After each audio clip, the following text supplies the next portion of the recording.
미주복음방송 청취자 여러분 안녕하십니까? 스티브 황보의 미국을 읽다 시간입니다. 이 방송은 현 미국의 상황을 제대로 알고 급변하는 상황 속 크리스천들이 나아가야 할 방향을 성경적 관점에서 찾아보는 목적을 가지고 있습니다. 이 시간 함께하실 스티브 황보 장로님은 전 라팔마 시장과 오렌지 카운티 시 협의회장 역임 등 정치와 교육계에 다양한 경험을 가진 분입니다. 스티브 황보 장로님 나오셨습니다. 안녕하세요. 네, 안녕하세요. 네, 반갑습니다. 네. 자, 오늘 미국의 또 한 번의 최악의 경제 지표가 공개가 됐습니다. 미국의 소비자 물가 지수가 39년 만에 최고치를 기록했네요. 예. 그 바이든 정권이 이제 출범한 지 1년도 안 되는데 계속해서 악재들이 쌓이고 있죠. 네.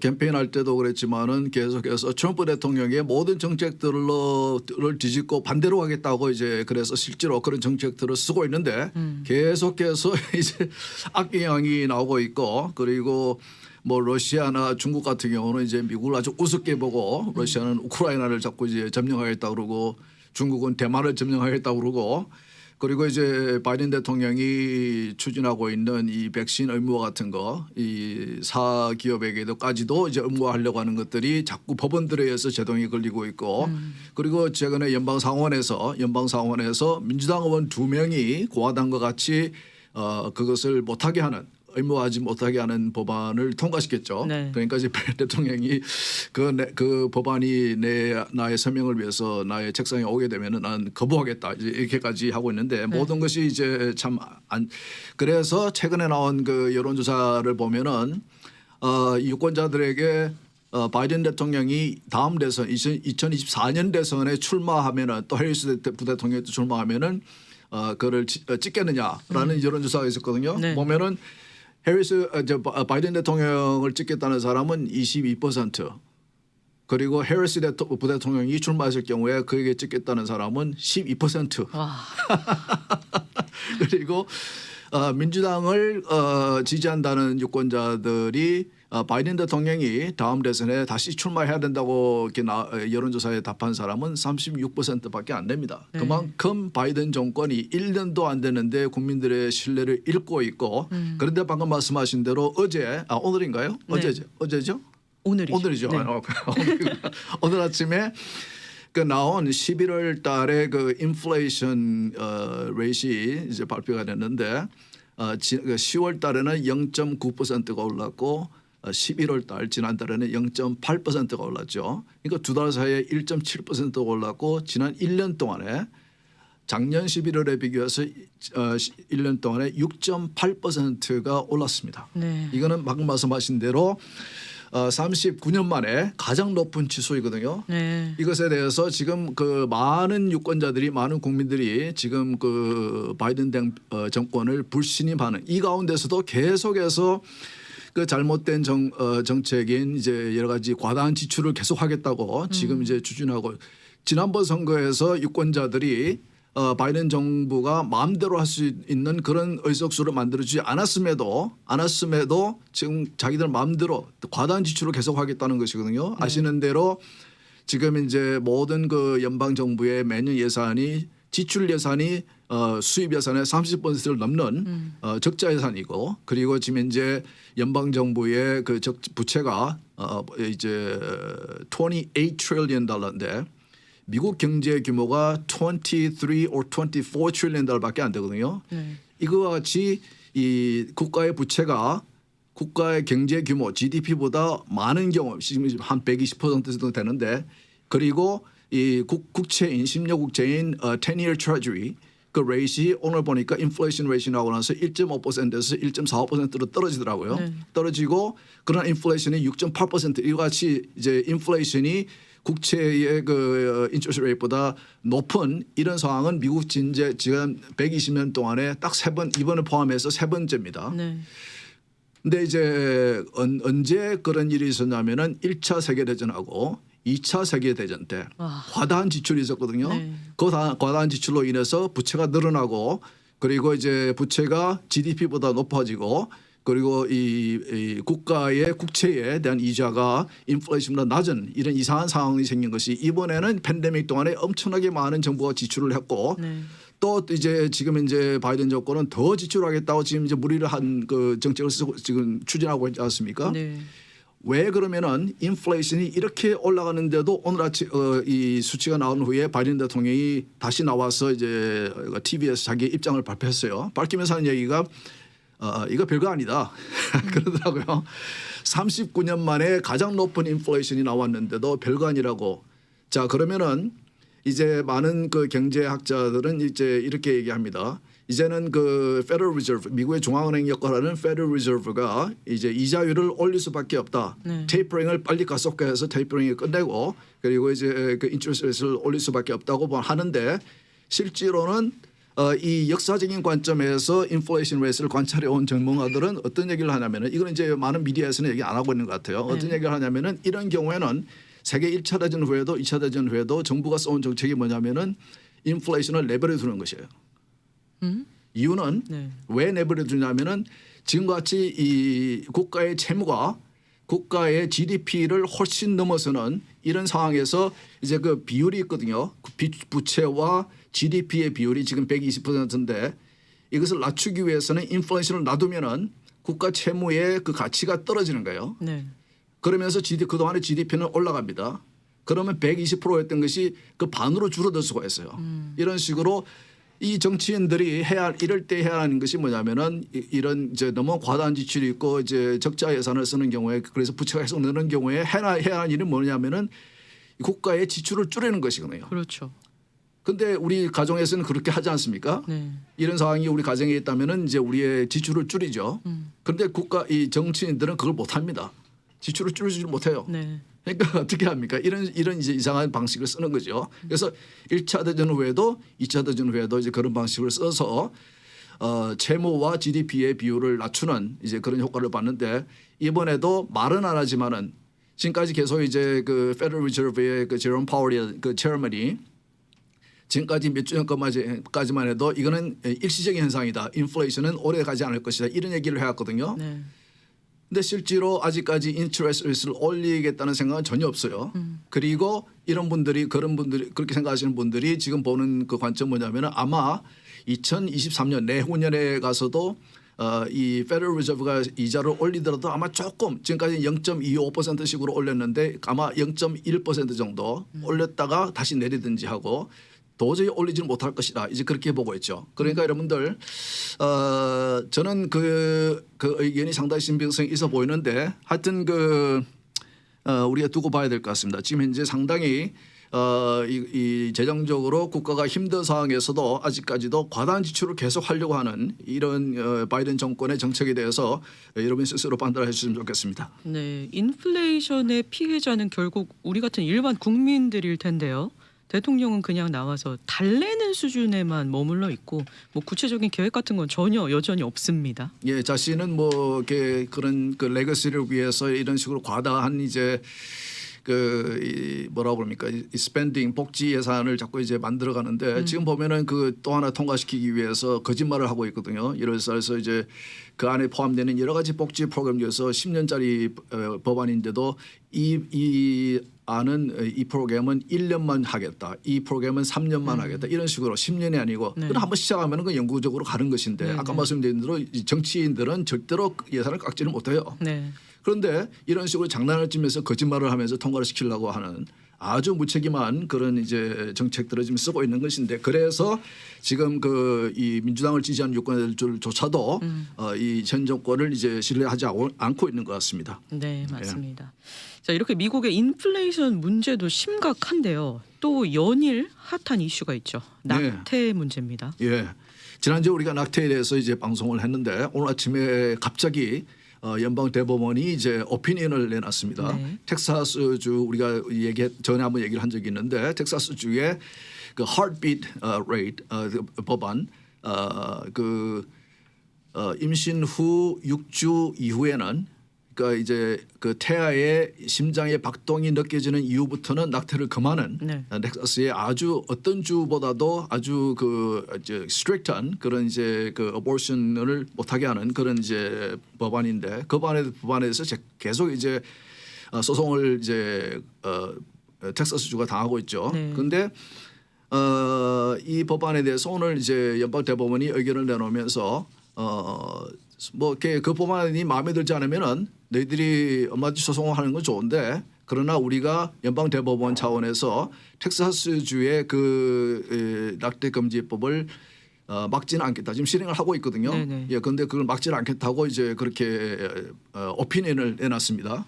이것은 전혀 이제 기대했던 것이 아니고 예정되어 있던 것이 아닌데도 이렇게 나온 것에 대해서 이제 좀 이렇게 의아스럽게 생각하는 것은 뭐냐면은 지금 현재 지난주 우리 방송했던 미시시피주에서 이제 대법원에게 판결을 요구한 그 낙태 관련 법 있지 않습니까? 네. 그것이 내년 여름에 판결이 나올 때까지는 이 연방 그 디스트릭트 코트라든지 코트 오브 어필이라든지 하급 그 판결 이 법원에서는 이 낙태에 관련된 모든 그 소송들이 지금 이제 이렇게 프리즈가 돼 있거든요. 그 연방 대법원의 그 판결이 나올 때까지. 네. 그런데 갑자기 이제 이렇게 연방 대법원이 이런 이제 오피니언을 내놓으면서 제가 이게 그것을 들으면서 느낀 것은 지금 현재의 9명의 대법관들은 그 낙태를 이렇게 보호해 주려고 낙태를 이제 하는 것에 대해서 이렇게 보호해 주려고 하는 의지가 상당히 약한 것 같아요. 예, 그래서 내년 그 미시시피주에 관련된 소송 그 판결이 나올 때도 상당히 그 로 비 웨이드가 번복이 될 그럴 가능성이 저희가 볼 때는 worst case가 한 5대 4 정도 그리고 아마 most likely라든지 best case가 아마 6대 3 정도로 그렇게 되지 않겠는가. 네. 예, 그렇게 생각합니다. 그러니까 이제 캘리포니아주에서 이상한 일이 있었죠. 지금 연방 대법원에서는 낙태를 금지하는 쪽으로 기울어 있는 모습을 보이고 있는데 우리가 사는 이 캘리포니아주에서는 또 이상한 일이 일어났습니다. 이 캘리포니아주가 앞으로 낙태 피난처가 되겠다 이런 계획을 내놨네요. 예. 그러니까 이제 이분들이 지난주에 이 대법원에서 그 구두 심리하는 그 내용을 들어보고는 이제 좀 느낀 것 같아요. 이게 아마 로 비 웨이드가 뒤집어질 가능성이 상당히 높다. 이제 그렇게 생각하는 것이고 그래서 민주당 쪽에서 앞으로 이제 추진할 것은 아마 이것을 연방 차원에서 법화하게 그러니까 이 낙태를 허락하는 법을 만들기 원할 텐데 제가 볼 때는 지금 현재 그 연방 의회 구조로는 그건 불가능하고 그리고 아마 이제 또 뭐 다른 방식을 이제 찾을 텐데 뭐 예를 들어서 뭐 대법원의 그 법관들 숫자를 늘리자. 그러니까 바이든 대통령이 민주당 대통령이 진보 성향의 그 대법관들을 더 임명을 하자. 이제 콜 패킹이라는 것인데 그것을 자꾸 요구를 할 수도 있을 거고 아마 바이든 대통령은 그거 아마 못할 거예요 제 생각에는. 그런데 이제 이런 식으로 많은 이제 낙태를 원하는 사람들, 낙태를 찬성하는 사람들 세력 쪽에서는 여러 가지 대비를 하고 있을 텐데 그 중에 하나가 이제 캘리포니아는 아주 적극적으로 가장 앞장서서 낙태를 허락하는 주거든요. 그렇죠. 이 낙태 이 메디케어를 통해서 이 정부의 세금을 가지고 낙태 시술을 이제 비용을 지불하고 그리고 이 캘리포니아에서는 보험회사들이 낙태 시술 비용을 되도록 하게 하고 뭐 이 디덕터블도 없게 하게 하고 이런 식으로 아주 적극적으로 이제 하고 있고 공립학교에서도 아주 어린 아이들에게까지도 너희 부모의 허락 없이 너희가 낙태 수술을 받을 수 있게 법안을 만들어 놓고 이런 주거든요. 그런데 캘리포니아에서 그러니까 이제 이 주 상원 의장 민주당 소속이죠. 그를 포함한 민주당 정치인 주 정치인들과 이 낙태를 시술하는 40여 개의 단체들이 같이 모여서 이렇게 이 연방 대법원이 내년 여름에 로 비 웨이드를 뒤집는 판결을 할 경우에 그러면은 우리 캘리포니아주는 이 abortion sanctuary 저는 피난처라고 했는데 저는 이제 abortion 천국을 만들겠다는 것 같아요.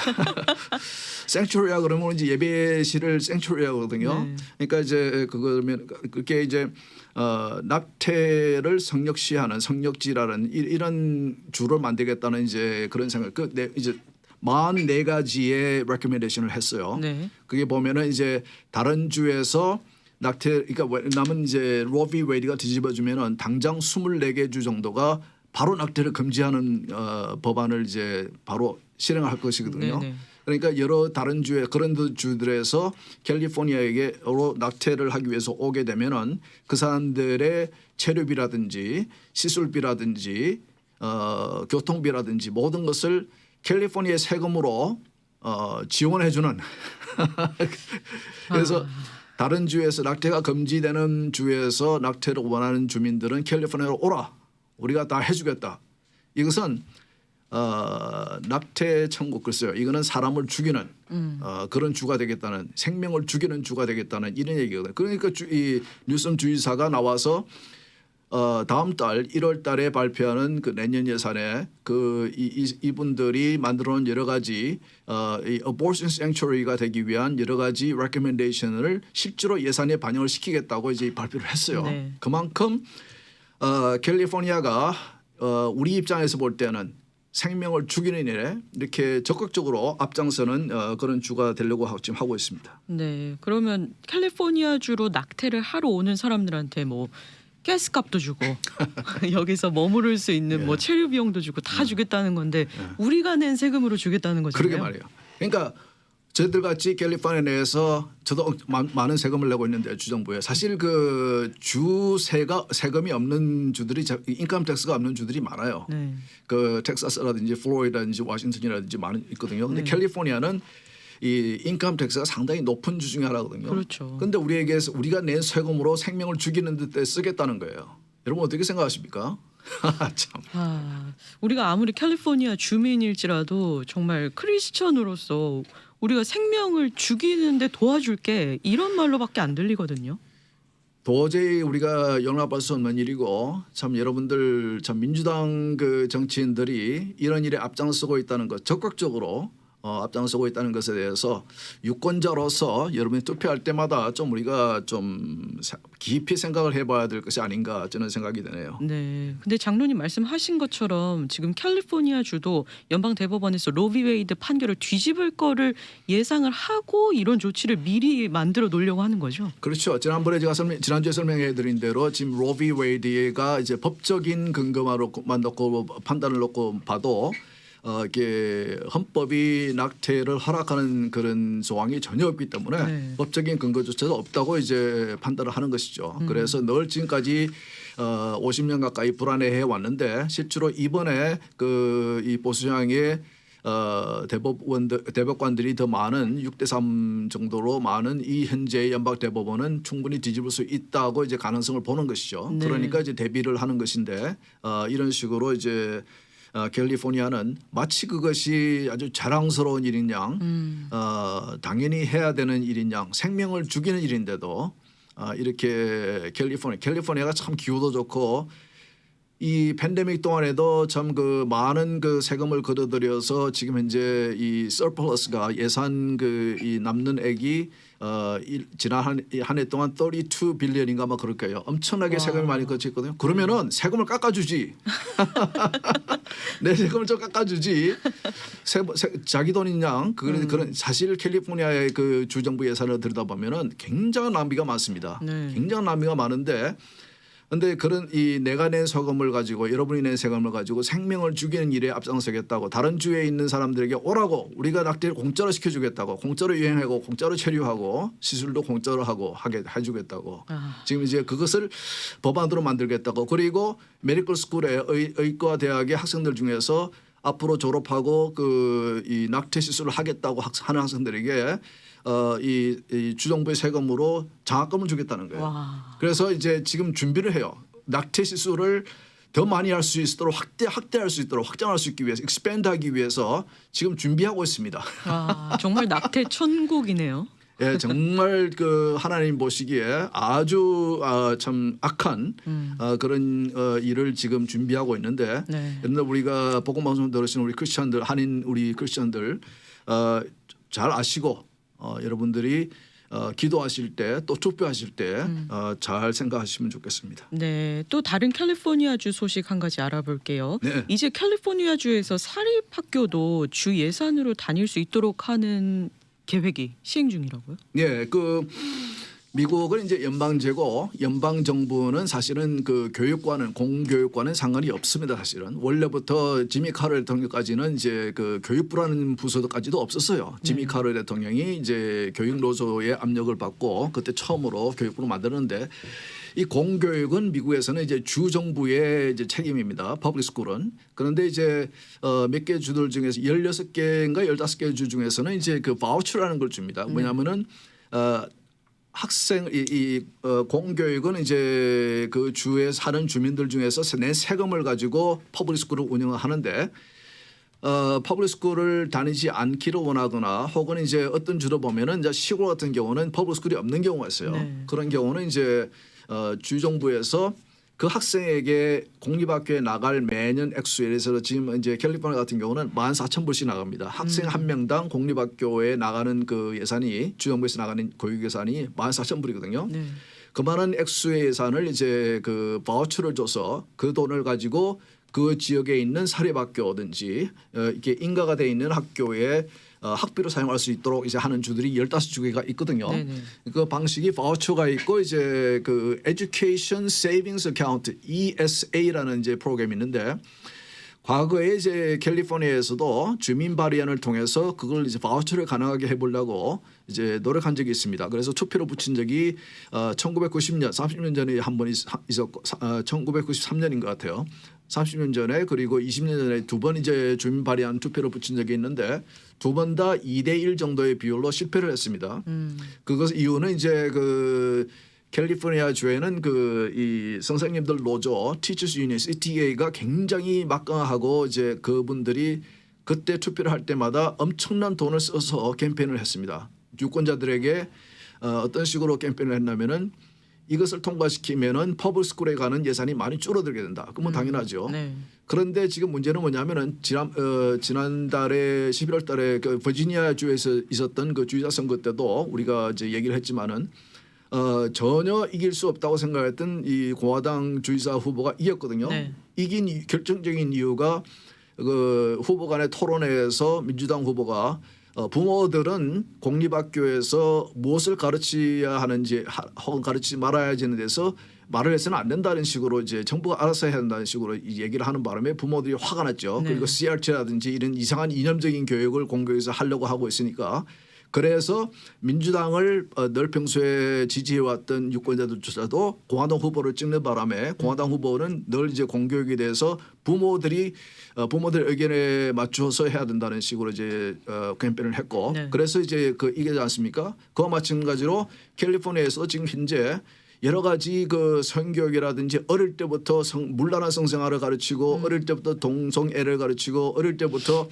너희 그 임신해도 괜찮다. 낙태는 부모 허락 없이 부모에게 통보 안 하고도 얼마든지 우리가 낙태시켜 줄게 하는 식으로 계속 아들에게 가르치 이념적으로 부모들이 동의할 수 없는 것들을 퍼블릭 스쿨을 통해서 가르치는 것에 대해서 상당히 많은 지지하는 정당에 상관없이 많은 부모님들이 공교육에 대해서 굉장히 신뢰를 잃고 있고 네. 그리고 지난 팬데믹 동안에 이 퍼블릭 스쿨이 해온 일에 대해서 굉장히 실망하고 있고 그리고 퍼블릭 스쿨 이 팬데믹 동안에 이 디스턴스 러닝을 하면서 부모님들이 집에서 아이들이 이제 그 컴퓨터를 온라인을 통해서 받는 수업의 내용을 보면서 상당히 그 내용에 많이 실망했거든요. 그렇죠. 그리고 뭐 이렇게 인종차별이니 하면 얘기를 하면서 지금 뭐 캘리포니아 같은 경우는 고등수학, 어드밴스 매스를 없애야 된다. 그것은 인종차별주의적인 것이다. 아주 이렇게 국가적인 그런 경제력을 위해서도 똑똑한 아이들은 또 이제 더 저는 그 미국에 고등학교 다닐 때에 미국에서 가장 높은 수학을 저는 11학년 때 다 마치고 12학년 때부터는 이제 이 퍼블릭 컬리지에서 코스를 택하고 그랬는데 그것까지 다 없애겠다는 거예요. 와. 이런 것을 보면서 부모님들이 굉장히 화가 나 있어요. 퍼블릭 스쿨에 대해서. 그래서 과거에 2번 실패를 했지만은 내년 선거 때에 다시 한번 이제 시도를 하려고 그런 것 같아요. 그래서 주민 발의안을 이제 지금 제출해 놨습니다. 그래서 이제 주정부에서 지금 이제 서명을 받도록 허락을 해줬는데 네네. 내년 선거 이전까지 150만 개의 서명을 받아서 그것이 이제 퀄리파이가 되면은 내년 선거에 이제 투표용지에 그 주민 발의안이 이제 올라가게 되죠. 그래서 그게 통과가 되면은 네. 지금 뭐 어떤 안이냐면은 그 학생 한 명당 아까 말씀드린 대로 공립학교에 가게 되는 1년에 14,000불의 액수를 주정부에서 이제 그 세이빙스 어카운트, 에듀케이션 세이빙스 어카운트를 그 학생이 앞으로 이제 만들어서 부모들이 원하면은 그 만들어서 그 돈을 가지고 공립학교가 아닌 사립학교를 아이를 보내기를 이제 부모가 원할 경우에는 그 돈을 학비로 튜이션으로 사용할 수 있도록 하는 거예요. 네. 그래서 14,000불을 1년에 다 못 쓰게 되면은 그 다음으로 이제 2월이 되고 그래서 고등학교 졸업할 때까지 다 이제 쓰다 남은 돈이 있으면 그 돈 가지고 대학 학비로도 사용할 수 있고 이렇게 하겠다는 이제 주민 발의안입니다. 그런데 아까 이제 이번 주 수요일 날에 이제 연방 대법원이 심의를 한 한 케이스였는데 그 중요한 것이 뭐냐면은 지금 이와 같이 세금으로 프라이빗 스쿨에도 학비를 쓸 수 있게 하는 이런 것이 되면은 크리스천 스쿨에도 릴리지어스 스쿨에도 그것을 사용할 수 있느냐 그거예요. 네. 과거에는 가능했지만은 이제 오바마 대통령이 정권이 들어서면서 2020년부터는 그걸 이제 이 faith-based organization에 대해서는 정부에서는 지원을 안 해주겠다. 그러니까 그 사람들은 이 크리스천리티를 포함한 종교에 대해서 그러니까 자신들이 원하는 이제 뭐 동성애라든지 그런 거 찬성해주지 않으니까 이렇게 차별주의적인 단체로 보는 것 같아요. 단지 다른 생각을 가지고 있다는 이유 때문에 차별한다고 생각해요. 네. 그래서 국가의 세금으로서 그들을 지원해 줄 수 없다. 이런 이제 생각을 하고 있는데, 그런데 작년 2020년에는 미네소다 주에서 그런 소송이 들어왔었고, 그리고 이제 이번 주에는 그 수요일 날 메인주에 있는 그 두 부모님이 메인주를 상대로 소송을 냈는데 연방 대법원이 나와서 이제 구두 심리를 들었습니다. 그 내용이 뭐냐면은 우리 애들을 크리스천 스쿨에 보내고 싶은데 왜 이 메인주에서는 그 튜이션을 다른 프라이빗 스쿨에는 사용할 수 있게 하면서도 이 크리스천 스쿨에는 적용을 못하게 하느냐 그거예요. 이것이 적용이 되면은 이것이 이제 연방 차원에서 대법원에서 판결이 나오게 되면은 그러니까 이제 크리스천 스쿨에도 다른 모든 프라이빗 스쿨과 마찬가지로 이런 바우처라든지 ESA가 가능해질 경우에 그 돈을 가지고 내 자녀를 크리스천 스쿨에 보내도 그 정부에서 주정부에서 나오는 그 돈을 가지고 학비로 사용할 수 있다는 것이 되는 근거가 되는 법적인 근거가 되는 것이거든요. 네. 그래서 만약 캘리포니아에서 다음 내년 선거 때에 이 주민 발의안이 통과가 되고 연방 대법원에서 이번에 그런 판결이 나온다 그러면은 문이 열리는 것이 지금 현재 여러 가지 그 염려스러운 그 공립학교에서의 교육 때문에 공립학교에 자녀를 보내기 원치 않으시는 우리 크리스천 부모님들이 또 홈스쿨을 하기도 어려운 분들이 그 매년 주정부로부터 14,000불의 돈을 받아서 그 돈으로 크리스천 스쿨에도 크리스천 사립학교에도 보낼 수 있는 그런 문이 열리게 되는 것이죠. 네네. 예, 그렇게 되면은 제가 볼 때는 만약 그런 상황이 생긴다 그러면 상당히 많은 그 크리스천 그 프라이빗 스쿨들이 생길 것 같아요. 네. 그래서 많은 학생들이 그렇게 되면은 결국은 퍼블릭 스쿨은 할 수 없이 이렇게 경쟁이 생기기 때문에 교육의 질을 높이기 위해서 또 다른 방법으로 노력을 하게 되죠. 네, 우리 크리스천 부모님들에게는 아주 희소식인데요. 이게 주민들의 참여가 중요한 법안인 거죠? 그렇죠. 그러니까 이제 이게 서명 작업에 이제 곧 들어갈 것 같은데 그러면 우리가 적극적으로 여러분들에게 제가 알려서 이렇게 추진하실 분들하고 제가 한번 통화를 해보려고 합니다. 그래서 우리 보건 방송 차원에서도 서명에 우리가 동참을 하고 그래서 내년 투표지에 이 발의안이 올라갈 수 있도록 그리고 올라가게 되면은 꼭 통과될 수 있도록 그래서 이 퍼블릭 스쿨을 통해서 아주 나쁜 것들을 우리 아이들에게 가르치려고 하는 그러니까 크리스천리티는 성경도 못 읽게 하고 기도도 못하게 하고 그렇게 하면서 도리어 자신들의 아주 반기독교적인 가치관을 공립학교를 통해서 우리 아이들에게 가르치려고 하는 이런 상황을 우리가 좀 이렇게 바꿔놓을 수 있는 그런 상황이 될 수 있으니까 우리가 다시 한번 이렇게 여러 가지 이렇게 발전 디벨롭되는 동안에 저희들이 다시 한번 알려드리도록 하겠습니다. 네, 또 서명이 진행이 시작이 되면은 저희가 또 정보를 드리는 걸로 하고요. 네. 오늘 이 시간은 여기서 마무리 짓도록 하겠습니다. 함께해 주신 스티브 황보장로님 감사합니다. 네, 좋은 주말 되십시오.